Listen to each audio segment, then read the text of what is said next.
Muchas personas preguntan con respecto al tema de los defectos de los signos del zodíaco.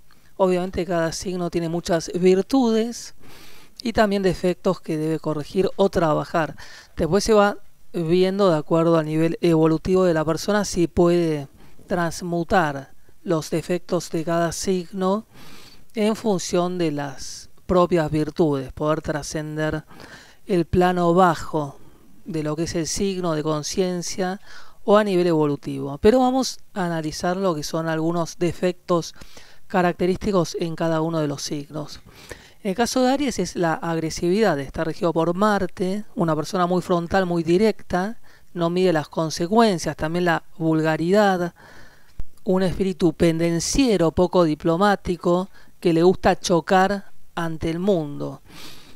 Esa energía mal canalizada que lo convierte en una persona muy competitiva, pero donde genera fricciones en los lugares donde se encuentra. Entonces lo que tiene que ver con la propia agresividad marciana mal canalizada está relacionado con los defectos de Aries. Después en el caso de Tauro es la inercia, la pasividad, el espíritu materialista, personas que solamente van a proyectar sus intereses en objetivos materiales, finalmente termina siendo muy egoísta. Como pecado capital la gula, o sea que rige la alimentación, personas muchas veces que son muy glotonas, básicamente el hecho de estar en función de sí mismas con un enfoque de la vida muy materialista, y además es característico la terquedad como otra característica de uno de los defectos del signo de Tauro. En el caso de Géminis es muy conocido lo de la doble cara del geminiano que ya se ve en el propio signo. Entonces lo convierte en una persona muy chismosa, muy exagerada, con determinados alardes de una intelectualidad mediocre, superficial. También la mentira, la falsedad sería una de las características de Géminis. En el caso de Aries sería la agresividad, Tauro más que nada el materialismo extremo, en el caso de Géminis la falsedad, las mentiras o el chisme, también personas muy inquietas, muy aceleradas, la diversidad se convierte en dispersión, hiperkinéticas. En el caso de Cáncer, al ser un signo de agua de naturaleza emocional, tendría que ver con victimizarse permanentemente, hacer sentir culpable a los demás a través de esa propia sensibilidad, ese espíritu ciclotímico o esa inestabilidad emocional, también la dependencia emocional que se pierde en los demás. Esas son muchas de las características de Cáncer, esa forma de ser que se victimiza para poder sacar provecho de esa situación.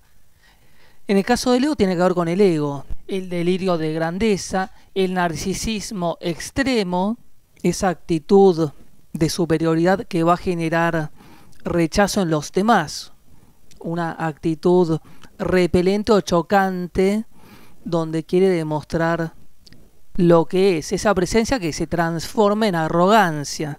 Así que el pecado capital sería la soberbia, siempre buscando el reconocimiento y demostrando a los demás que está por encima del resto, lo que va a generar mucho rechazo. Así que la soberbia o el ego desmedido o los delirios de grandeza son característicos en los defectos que debe manejar el signo de Leo.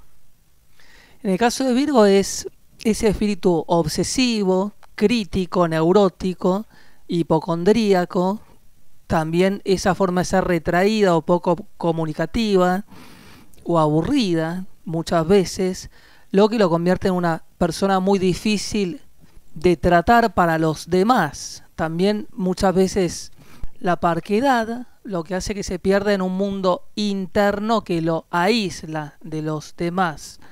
Son personas que terminan siendo retraídas o distantes y sobre todo como principal defecto es la crítica en sí. Excesivamente crítico, buscando siempre observar lo negativo de cada situación. Después en el caso de Libra es la vanidad, un ser superficial, poco profundo en todas sus relaciones, el clásico espejito, espejito, disfrutar de las conquistas, pero en función de poder vanagloriarse. Así que la superficialidad o la vanidad en sí sería una de las características de Libra. También la falta de compromiso. En el caso de Escorpio es característico el resentimiento o el espíritu rencoroso o vengativo. Dicen que la venganza es un plato que se come frío. En el caso de Escorpio se come helado. Nunca se va a olvidar ningún desaire o ninguna acción en la cual pueda verse perjudicado.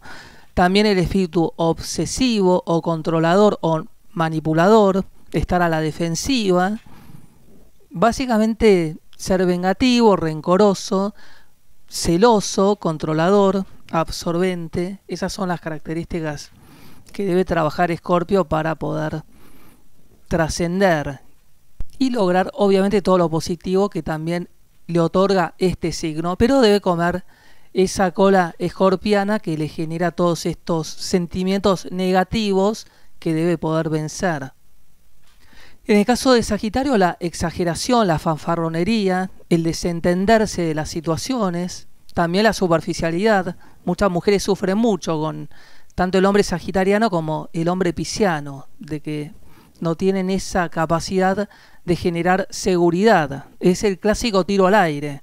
En vez de ser la flecha que se dispara lo más lejos para trascender, que sería el sagitariano evolucionado, sería el tiro al aire, la persona en la cual no se puede confiar, mujeriego, muchas veces trepador, todo lo que tiene que ver con ese Júpiter en función a los defectos que conlleva este planeta.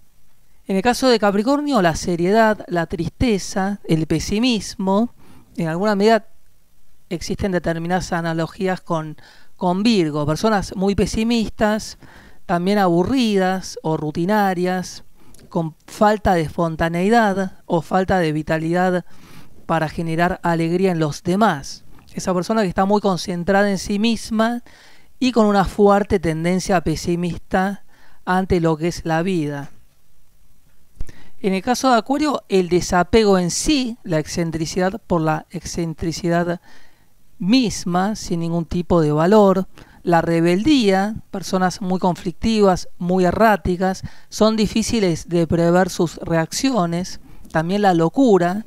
Entonces Acuario debe trabajar determinadas características que tienen que ver más que nada con esa rebeldía y con esa incomprensión que genera en los demás. Obviamente, repito, cada signo va a tener su lado positivo. Acuario es la genialidad o la locura. Si nos encontramos con el lado del acuariano poco evolucionado, va a ser una persona muy difícil de prever o de saber de qué forma va a reaccionar. Personas difíciles de analizar o de estudiar o de tratar. Y en el caso de Piscis, el colgado, la persona impuntual, la persona evasiva, la persona despreocupada o completamente desconectada de la realidad, sin rumbo. También el espíritu ciclotímico, al igual que Cáncer, que lo convierten en una persona camaleónica. De ahí que también se acoplen o se adapten a los demás. Esa falta de personalidad que hace que se pierdan en los otros y sin tener muy en claro lo que quieren. La confusión sería una característica de Neptuno, que es el regente de Piscis. También hay determinadas características en el caso de los hombres piscianos similares a los hombres sagitarianos, descolgados o despreocupados, y muchas mujeres padecen este tipo de hombres en sus relaciones. Muchas veces no saben dónde se encuentran paradas por diferentes causas. Obviamente los defectos de los 12 signos hacen que cualquiera que se relacione con personas que no pudieron evolucionar o trascender lo que es el propio signo vayan a generar un malestar o una discordia en los demás. Estas son algunas características. Después, obviamente, si se encuentran con un escorpiano con ascendente Aries y es poco evolucionado y afloran los defectos de ambos signos, va a ser mucho más conflictivo aún.